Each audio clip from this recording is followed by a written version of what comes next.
There's been some encouraging news this week. I'm referring to President Trump overruling an order from the Pentagon that had halted the delivery of munitions to Ukraine, where Vladimir Putin has been escalating his assault from the skies on civilians, very much including women and children. If you particularly care about women and children, I do, and I think President Trump does. Ukrainians have to be able to defend themselves, the president said on Monday. Putin's response? 2 days later, he launched the largest drone attack of the war so far, 728 drones, along with 13 missiles against targets across Ukraine. Now, perhaps you've read or heard that President Trump's decision to help Ukrainians defend themselves is making those who identify as his supporters, and particularly his MAGA supporters, very angry. Okay, news bulletin. The evidence doesn't support that conclusion. Last month, our friends at the Vandenberg Coalition conducted a poll.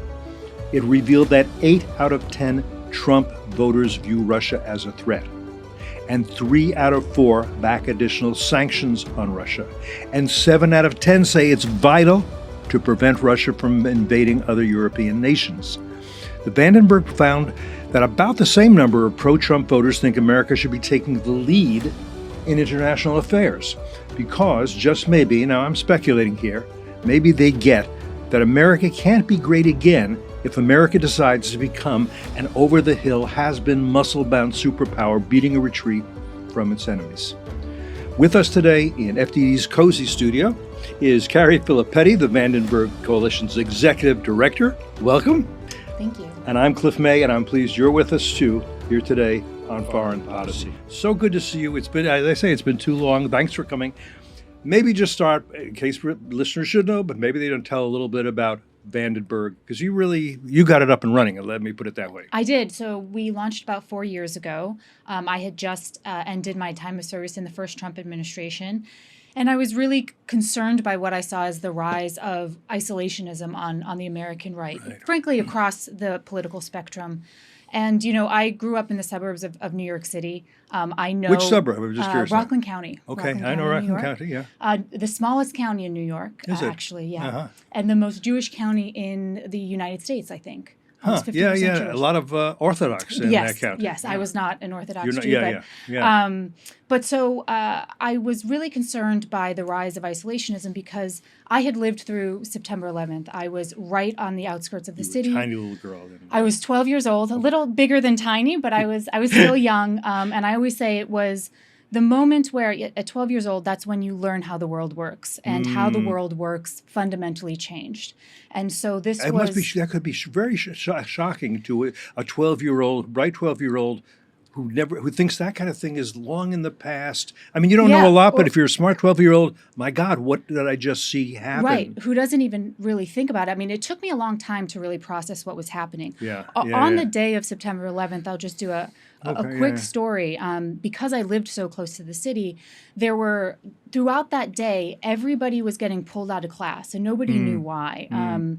By the end of the day, we had probably a quarter to half of the students in class that we had expected. And there were all these random rumors going around. One was that they hadn't gotten their vaccines, things like that. But it was really because their parents were pulling them out, because they knew what was going on. I didn't learn until after we got home from school.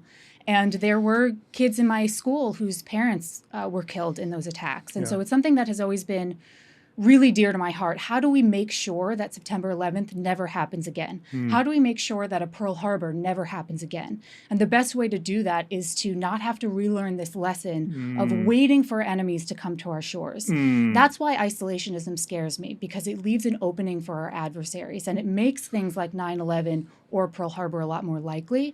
If we're able, go not abroad in search of monsters to destroy, I agree with that.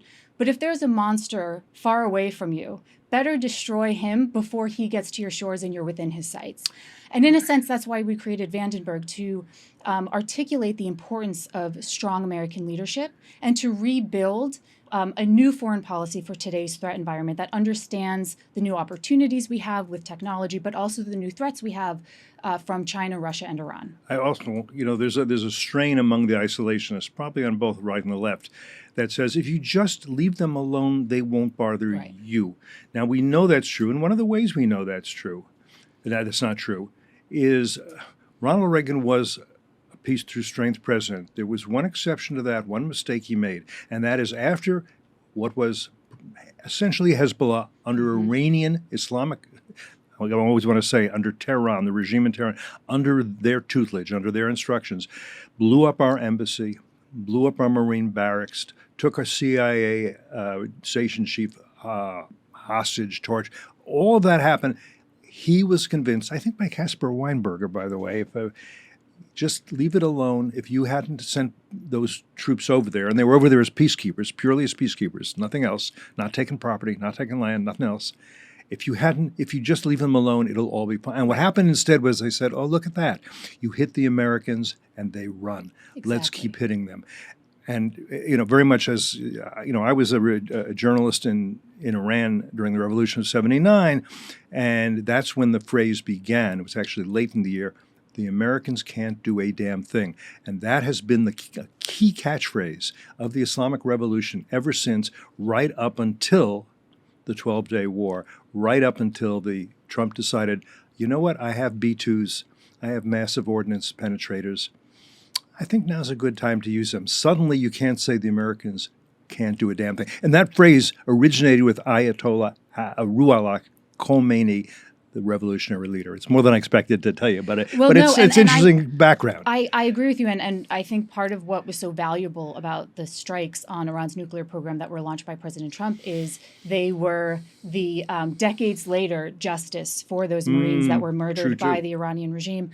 You reminded me of a Reagan quote, and I'm always scared to quote Reagan around people like you because you will tell me every word that I have wrong. But war comes not when the forces of freedom are strong, but when they are weak. It is then that tyrants are tempted. I actually think I might have nailed it. I think you might have, and that came out of somebody wrote that. Robertson or somebody wrote that for Reagan. You got to because it's very good. But weakness is provocative, especially when you're talking about tyrants, and we are talking about tyrants where they're talking about Supreme Leader Ali Khamenei or Vladimir Putin or Xi Jinping or Kim Jong-un. These are tyrants. They are. Anyway, and I would just, since we were just talking about Reagan, I do want to also introduce Senator Vandenberg, who was the namesake of our coalition. Good point, and Senator Vandenberg, there's a fabulous biography of him called The Man in the Middle of the American Century by Hank Meyer. And he was a senator from Michigan who started out as an isolationist. And he was against the U.S. getting involved in World War II. And then Pearl Harbor happened. And he had this very famous public conversion where he said, our oceans have ceased to be moats which automatically protect our ramparts. Sort of acknowledging that we may not want to go to war with anyone, but our enemy has a choice, and the enemy is choosing to attack us. And the world is a smaller place now than it was in 1939. Oh, absolutely. And when you think about how cyber and technology factors into this.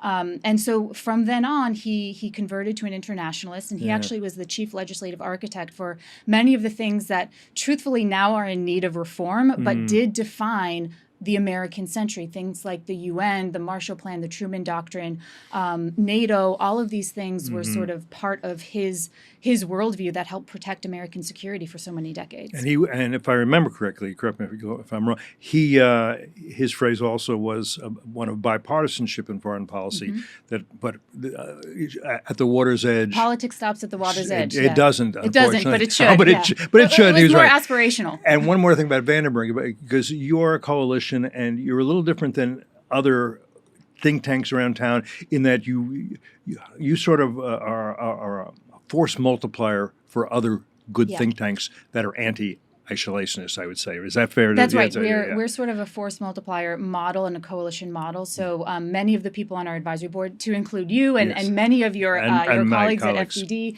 Mark Montgomery, Mark Dubowitz, Benham, everybody, basically. We steal all the best thinkers, and many of them are here at FDD.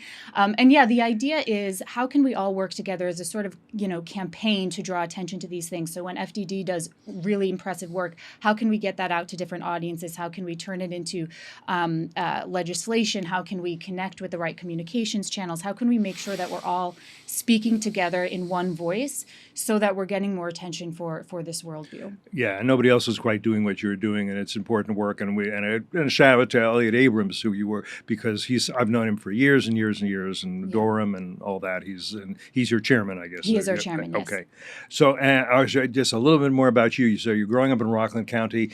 And, why didn't you go into, I don't know, hedge funds or something more lucrative like that? Well, so from 9/11 on, I really knew that I wanted to work in national security. Yeah. That was transformative for me. Yeah, I will say I was always a very patriotic kid, had sort of memorized. The first song I remember knowing was the Marines hymn, which is sort of strange. Nobody in my family was in the Marines.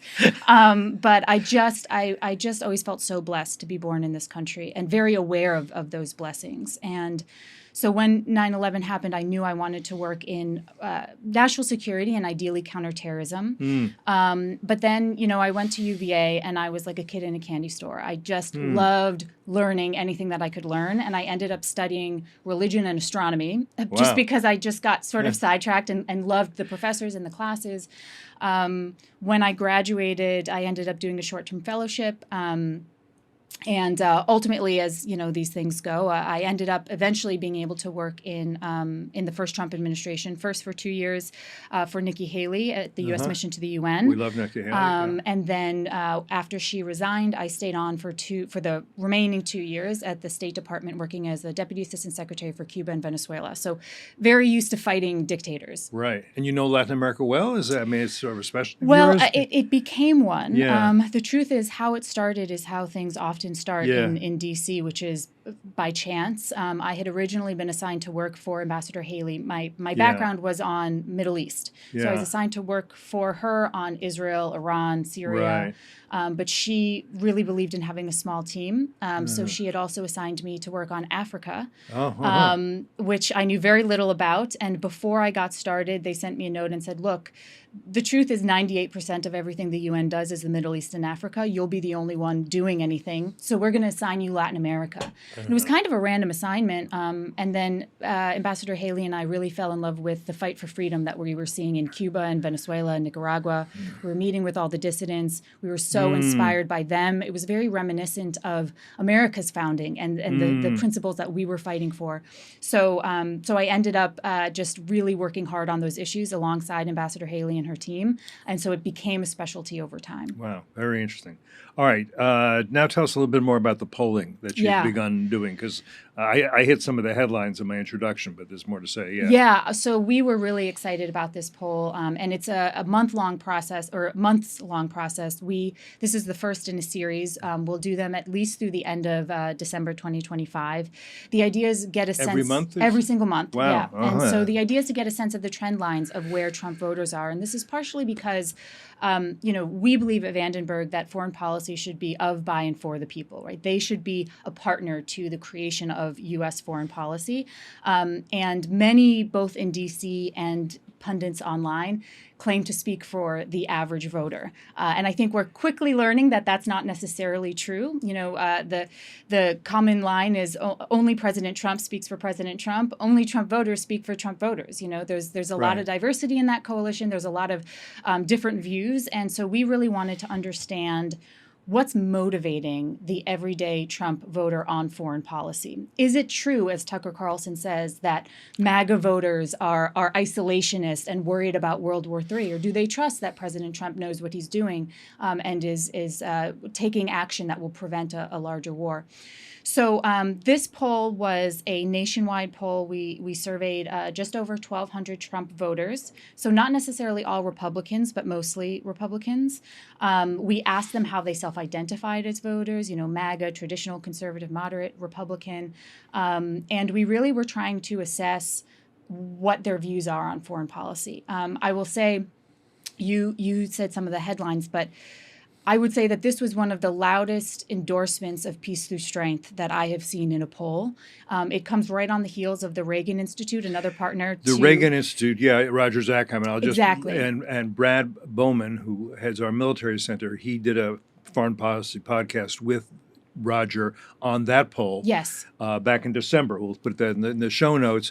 And this, I would say, is consistent with his findings in that poll. I noticed that. Yeah, absolutely. Yeah. And in fact, every time I've gone outside of the, the Beltway Yeah. and spoken to sort of what we call real Americans, normal Americans outside of DC, I've always really been struck by one key thing, which is even the people who don't want us to be involved abroad, it's not because they don't believe in American leadership. It's because they lacked the confidence that we could do it anymore.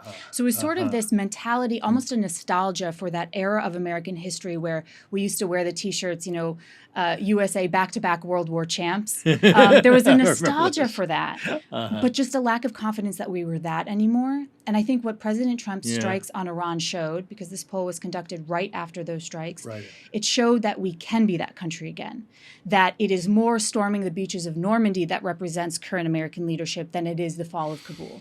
And I think that is a really powerful message. And so President Trump's strikes, it seems from this poll, really reinvigorated that hawkishness, that peace through strength, that awareness that what we're advocating for when we say we need to use force is not war. We're advocating against war.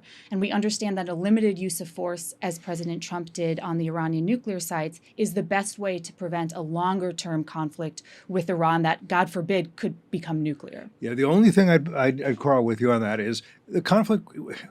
What we've done here is to declaw the hyena. I think hyenas have claws. Anyhow, to declaw the hyena doesn't mean the hyena is now going to be our pet. That's right. Going to sit on our couch. We pet it while we watch TV. That ain't going to happen because they have an ideology here. And too many people, and it's easy for Americans to think they must be like us. And I think most Iranians actually are compared to most. But I think, but not those who are either ideological or theological, as is the leadership or the rulership of Iran. So it's not over in terms of, we're not going to find a path to peace. He's not going to say, I'm sorry about what I did. I don't need to kill all the Israelis. That's not on my to-do list anymore. I want a good 401k for my people. It's not happening. But then how do you manage this conflict? And there's another thing that's been on my mind, and I haven't really expressed it, but I'll begin to. Enemies like say the Ayatollah Khamenei, his idea of winning means that you would kill all the Israelis, you'd push them into the sea, maybe you would have Hamas take the women as sex slaves. That's his idea. We don't do that. Israel could have wiped Hamas off the face of the earth very quickly with no casualties whatsoever, except those who were hostages, but it wasn't going to bomb to that extent. We could destroy the Islamic Republic of Iran. We haven't done that. We've destroyed their fangs, their venomous fangs. That's what we've done here. It's not, we're not trying to wipe them off. We don't see victory. That's more challenging because it allows them to say, okay, we'll come back. You destroyed Fordo. We'll rebuild it if we have the money to do so. But then you can't let them have the money to do so. Or you got to say to them, go ahead. You work on it for 3 months. And then the B-2s will be gassed up and ready to go. Right. And we'll do it again. And just by the way, our poll shows that Trump voters really agree with you on that. Okay. So over 90% of them say Iran cannot have a nuclear weapon. Mm-hmm. By the way, this is a very big increase from, we had done a poll of Trump voters in 2023. About 70% of them at the time said we needed to prevent Iran from having a nuclear weapon. It's now over 90%.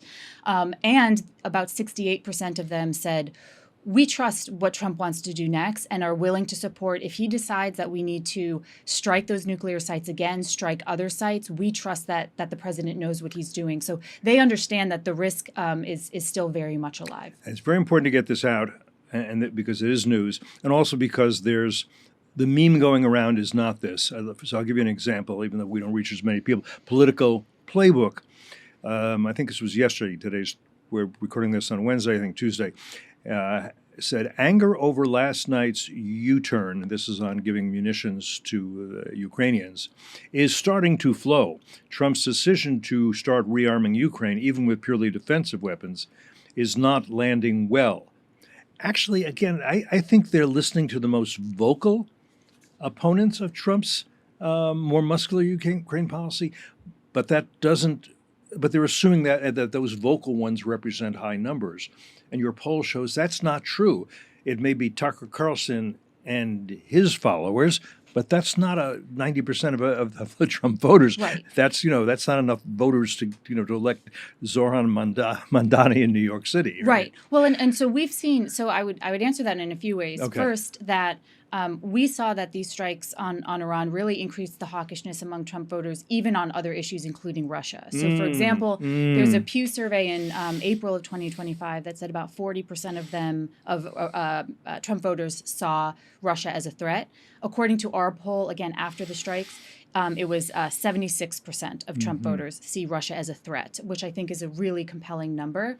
We also saw that over three quarters were supportive of additional sanctions on Russia, and by a 2-to-1 margin really blame Russia for the lack of progress on these negotiations between Russia and Ukraine.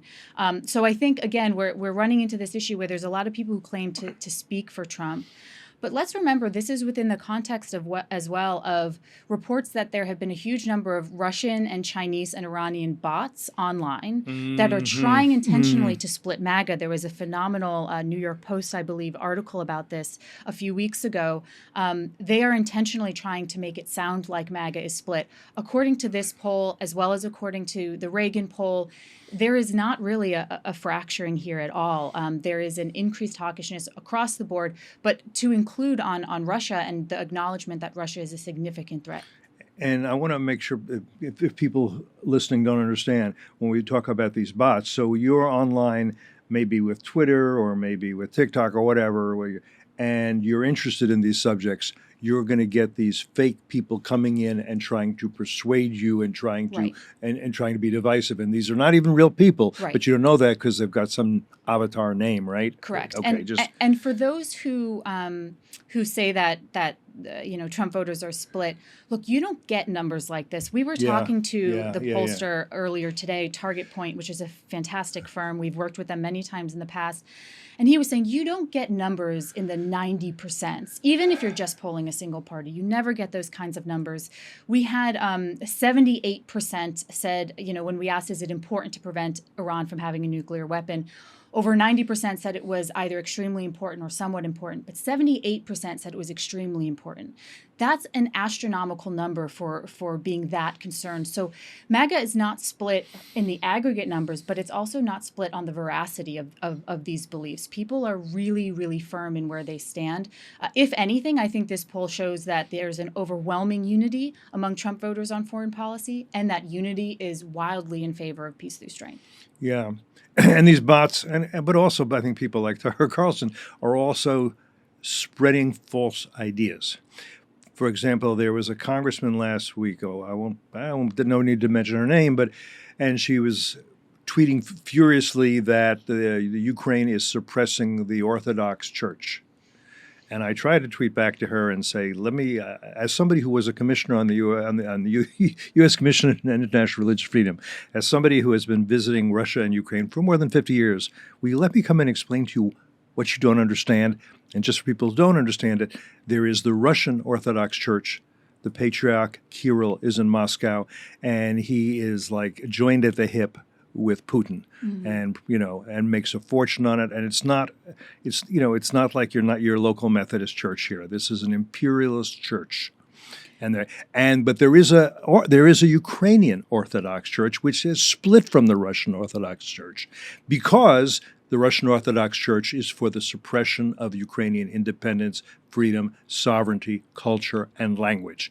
That's all we're talking about here. Is that so terrible? Well, and there's a fabulous group that we've partnered with in the past called the Ukraine Freedom Project, and they did a really interesting documentary about actually how it is the Russians who are destroying religious freedom, not only in Russia, but also killing dozens and hundreds of Christians inside Ukraine. I believe the documentary is called Faith Under Siege. Oh, it's very yes. Short. It's been sent to me and I haven't read it. It's really worth looking at. And I know they're to. also showcasing the attacks against Jews in Ukraine by the Russians. So really there is a problem with religious freedom in that part of the world, but it's from the Russians, not from the Ukrainians. Totally and I was in Ukraine as a commissioner on the U.S. Commission on International Religious Freedom, and there was religious freedom of all kinds. This was a few years ago, long before this war, of various Orthodox churches, Muslims. In fact, there were a lot of Crimean Tatars had left Crimea after the Russians annexed it. And where they moved? They moved to Ukraine. And they were now becoming very loyal, very patriotic Ukrainian citizens because they didn't want to live under Russia, because the Tatars also were oppressed by Stalin, as were the Ukrainians. With, in particular, everybody should know, the Holodomor, this terrible, terrible famine imposed upon Ukraine in the 1930s. Millions, literally millions killed. The Ukrainians are not going to forget that easily. And the other thing that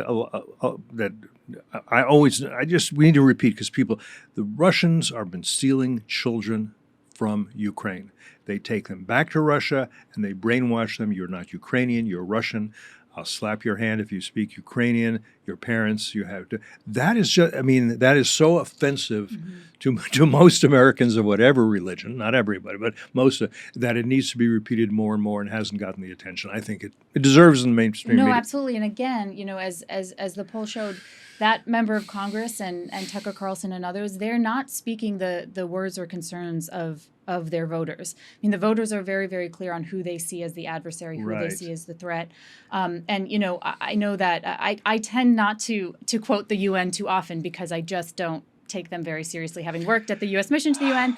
But I will say they recently said that this year the amount of civilians who are being killed by the Russians is up 37%. And this is because the Russians have pivoted their strategy to basically one of air terror, where they're doing campaigns specifically to target infrastructure, to target civilians in much the same way as we saw Hamas doing, Hezbollah, the Iranian regime. And so, again, the American people understand this. They know who the adversary is. I don't know where these members of Congress are getting their information from, but it certainly doesn't comport with either the reality or where the voters are at. Exactly. Now, I just want to touch on this. The president, and he said actually in a phone call with Ukrainian President Volodymyr Zelensky, noted that he hadn't been informed of the decision to halt the munitions. And then Representative Michael McCall, a Republican from Texas, said, I'm not even sure Secretary of State Rubio was consulted on with this one. There's internal division in the White House. There wasn't an interagency decision, and maybe, Carrie, you should explain what I'm talking about when I say talk about the interagency, because it's one of those phrases we use. But. Right. Yeah. So typically when you're making decisions like this will go through what they call an interagency process, where you'll have various representatives from different agencies and departments all coming together, led by the National Security Council, to come up with what the recommendations are, get that through, whether it's through, sometimes it goes through lower level, sometimes it has to reach the level of the president, but ultimately everybody's coordinated so they know what's going on. I think it appears that this process of stalling the defensive equipment going to Ukraine was not coordinated, which means the Pentagon decided to do it without letting anybody else know. Unfortunately, it really directly contradicted what President Trump was saying at the NATO summit, where it was very clear that going to that summit made a difference to him. He started to say things that were a lot more praiseworthy of our NATO partners. He also said that he would look into sending more Patriots to Ukraine. It's obviously very important that we make sure that whatever we send to other countries doesn't affect our ability to protect ourselves at home. But President Trump was very clear that he did not think that we were at that point, and that's why he was willing to consider sending the Patriots. Again, only President Trump speaks for President Trump. And I think the number one challenge that some of his staff have is some of them are very ideological, and they assume that Trump is equally ideological, but Trump isn't. He takes in new information. He speaks to new players. He's constantly learning and processing and developing new ideas. And so I think they assumed, whoever these staffers were, assumed that the president would agree with them. Right. But he obviously didn't. And unfortunately, it affected what was otherwise a really positive news cycle for President Trump. Right, they were who did it, and listen, there's been plenty in the press about who was notably responsible for it. So Bridge Colby was seen as the one. I'm not reporting that; that's all over the media.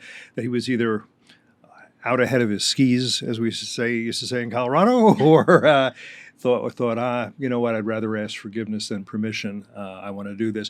But there's one other point. You said yes, we need to have all the weapons we need. Absolutely, the case, 100%. But, this thought experiment, let's suppose that next week, Xi Jinping decides, okay, I'm invading Taiwan, and I'm going to have a fight with the Americans, and I know it. One of the things I want to do, one of the things Putin might want to do himself is let's distract the Americans. Let's make it harder for them to defend Taiwan, or let's take advantage that their forces are there. Maybe Putin, now should redouble my efforts. Right. Okay, we don't want that to happen. We don't want to be able to do that. Where would we rather our weaponry and our munitions be? Here's the choice. Would we rather they be in Ukrainian hands used against the Russians so we can say, you take care of degrading the Russians now because we're busy in the with Taiwan, or would we rather have them in storage in warehouses in America? Right. Which is better for us? I don't think that's a really hard question to answer. I don't think you need to be like a super military strategist. You don't need to be Sun Tzu or Clausen to figure out where you want your weapons in storage or with someone who will fight your common enemy. That's right. And by the way, what we're learning from the Ukrainians about the future of warfare is unbelievable. And there's so many opportunities for us to partner with them. I mean, they are the number one producer of drones. And when you look at how the Israelis have used drones against Iran, how the Ukrainians have used drones against Russia, we need to be a lot better at drone warfare than we currently are. Right. And that's an amazing opportunity for us to partner with the Ukrainians. I mean, I know FDD has done fabulous work talking about, the axis of aggression, axis of resistance. There's so many names for it now. Axis of aggressors, axis of revisionists, axis of tyrannies. There's many. In any case, Russia, China, Iran, DPRK, and it's so important that we realize that that's the threat. The threat is this coordinated axis of powers. And so in order to protect against that axis, we need to make sure that we have our own alliance system, through Ukraine, through Israel. Both of these countries are doing unbelievable things. We have no greater interest than in making sure that those Axis powers are limited in their ability and strike capacity against the United States. Ukraine has done more for us on that front against Russia than anybody else. Israel has done more for us on that front against Iran than anybody else. And that leaves us with the opportunity to focus on China, which is what I know many people want to do. And I'm just going to mention this, that the president is particularly talking about defensive weapons. I would vehemently make the case for offensive weapons as well. And I say that because, yes, you want to defend the civilians in the cities, but you also want the Ukrainians to be able to hit military targets in Russia, to put serious pressure on Putin and on his regime, that he is getting hit too in a way that might make him think, okay, this is going badly for me. How do I cut my losses? But he needs losses to cut, and he doesn't get losses to cuts. We know this by now, and this is, I think, surprised President Trump. If his losses are merely military, and his casualties are getting to be around 1 million at this point, more than in all wars they've fought, including Afghanistan, since World War II, it doesn't seem to bother him. That's what I think. He thinks that's what soldiers are for. They're to die, and if they can pave Ukrainian soil, why wouldn't I? I will as long as I can, and that's what So he needs to feel it. So that means what else you give him, and Mark Montgomery has been writing and talking about this. Things like long-range artillery rounds, ATACMS without geographic restrictions. Those restrictions were put on during the Biden administration so that they couldn't use them the way they're meant to be used, again, against military targets, not civilian. And anyhow, there's all sorts of things that, and Mark can talk very specifically, Monty can, about that. But that's important to do, too. It shouldn't just be defensive. It shouldn't just be fighting on their own soil. They've got to be able to hurt Putin's regime. That's right. And right now, just to give you a sense of where Putin is at, during the negotiation process, what he's asking for is territory that Russia doesn't even occupy at this point. So they're basically asking for more expansionist control than what they currently have. That goes to show the importance of making sure that Ukraine is able to change who's in charge of the negotiation, right? To make sure that they have the upper hand. And the only way to do that is to make sure that they're able to do damage to the Russians as well. Right. And so I completely agree. And I think Mark Montgomery on your team is one of the best authors on these things. And frankly, there's a lot else that can be done in addition to sending them weapons and defensive equipment, I'm very happy that President Trump seems to now be endorsing Senator Graham's legislation Yes. on increasing sanctions against the Russian regime. It has 84 co-sponsors, am I right? That's right. And 84. Now think about that. This gets back to your polling. 84 senators say, I'm in favor of this. That doesn't suggest there's a huge MAGA wave opposing sanctions on Russia. That's right. And we know that the sanctions really can work. We've seen of the tankers that have already been designated by the United States, about 64% of them are no longer carrying any Russian oil. And so this gas or oil. And so this means that the Russians have been hit something to the tune of $150 billion in potential revenue. That's a year's worth of their defense budget. And so when you just to do a quick comparison, their defense budget is about $140 billion a year. Which is like 7% of their GDP, something like that? Yeah, I think so. Okay. And then the oil and gas that they're selling to primarily India and China, that's $120 billion. So if you strike that, you're essentially directly striking their ability to kill Iranian or Ukrainian civilians. And so that's why it's so important. Again, our poll showed more than 3/4 of respondents, Trump voters, want to increase sanctions against Russia. We see that they work. They have the support of the president, and hopefully it will go to the floor soon. Now, we have seen, and I think this is also encouraging, Trump becoming slowly but increasingly frustrated with Putin. Or to put it another way, I would say he's seeing more clearly who Putin is and what it is Putin wants. Because I think early on he thought, okay, Putin wants an off-ramp, surely. He did this. He thought he would win in 3 days. He didn't. If I kind of treat him with respect, if I let him de facto, maybe de jure, who knows, keep eastern Ukraine, Donbass, have a land bridge to Crimea, maybe we even make Crimea de jure his is an argument, whatever. You know, he'll say, okay, that's enough. I've won what I can win. I don't want a million casualties after all. That, again, that misunderstands who Putin is and what he wants. And again, I'll just say this quickly. I've been saying this literally for years. Putin sees himself as the Tsar. Mm-hmm. Putin believes his mission is the restoration of the Russian Empire. The Russian Empire was largest during the reign of Tsar Stalin. Because you have the satellite states. Mm-hmm. That's why he has put up more than 100 Stalin statues around Russia, including a very large one in the Moscow metro recently. He's not a communist, though he's not anti-communist. Obviously, Xi Jinping is his best friend forever, not forever, but he's his best friend forever now. But Stalin expanded the empire, for goodness sake, and that's what he thinks it's his job to do. And you look at Belarus. Mm-hmm. Belarus is a vassal state under an unpopular dictator, Lukashenko, who couldn't win a free election. It's fake elections. And something like that, he probably would be satisfied with that with Ukraine. It's just not really independent. It becomes a vassal. Yeah, well, and I saw firsthand what happens when President Trump thinks that you are obstructing a potential negotiation with the Maduro regime. I mean, we were trying to get to some kind of a negotiated settlement for the last 2 years that I was in the administration, and we had some of the toughest sanctions that we lobbied against any country were against Venezuela, and this was because President Trump saw they were not negotiating in good faith, and he knew that the tool of sanctions, asset freezes, export controls, these were all things that could be used to try to force the regime to the table. And I think we're going to see similar actions against the Russians because President Trump wants there to be a peace deal, and he knows who's responsible, as do the American voters, for there not being a peace deal, and it's Putin. And the only thing, again, I'd push back here with you on, I think you're talking about it the right way in a sense, but to be realistic, we're not talking about peace deals here. We're talking about a cessation of hostilities. Putin doesn't want peace. He doesn't want a path to peace. He might accept a cessation of hostilities if the alternative isn't very good. And again, we need to avoid, I think, what H.R. McMaster would call the strategic narcissism of thinking everybody wants peace, and the peace is a good, and we all agree upon that. We don't. Xi Jinping doesn't. Putin doesn't.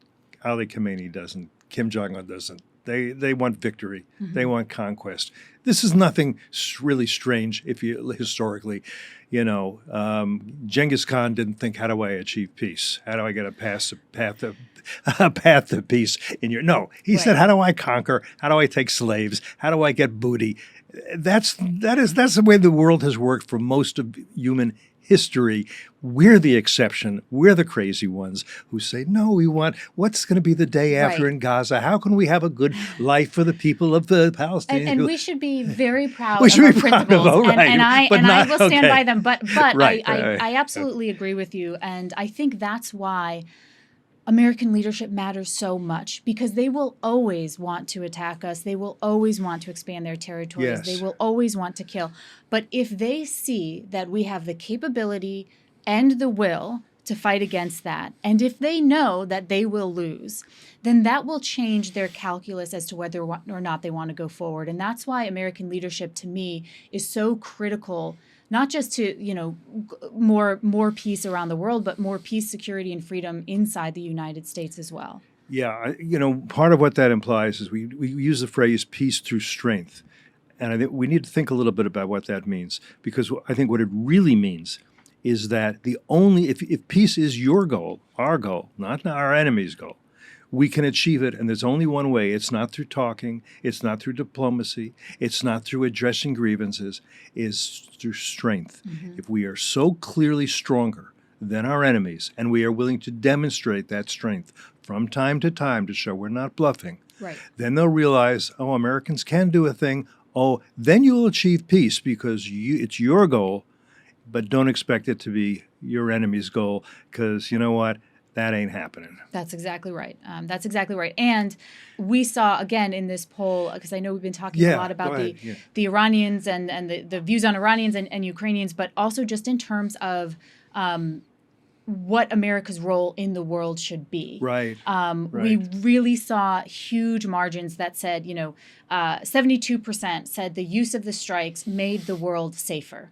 So they're recognizing exactly what you're saying. We saw 92% said that a strong American presence in global affairs creates a safer world. 92%. 92%. We That's don't see everybody. Numbers like that. And by the way, guess what it was among MAGA identified voters? 95%. More.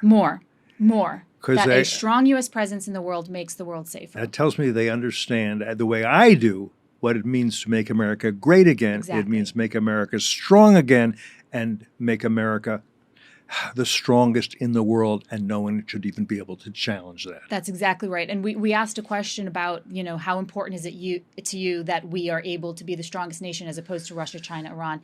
Same numbers, over 90% saying absolutely, we need to make sure that America remains the strongest country in the world. And, full disclosure, that does mean we need to spend more on defense. Absolutely. It does mean we need a bigger defense industrial base. By the way, I got from the Quincy Institute today, which is not on your side and my side. Oh, too much spending in the one big beautiful bill on the arms merchants. Well, again, 87% of our respondents, Trump voters, said that they support increased military spending, and that went up to above 90%, again, among self-identified MAGA voters. So these are people who are trying to speak for Trump's base, but they are not speaking for Trump's base. They're only speaking for themselves. Anything else in the poll that you wanted to mention, or anything about the poll you want to mention before we let you go? No, I think that this was really comprehensive. So I appreciate the opportunity to chat through it. I would say that there's this increase in hawkishness, but most importantly, it's a unity. It is a unity. Anytime you see people saying that the Trump coalition is split on foreign policy, it's not.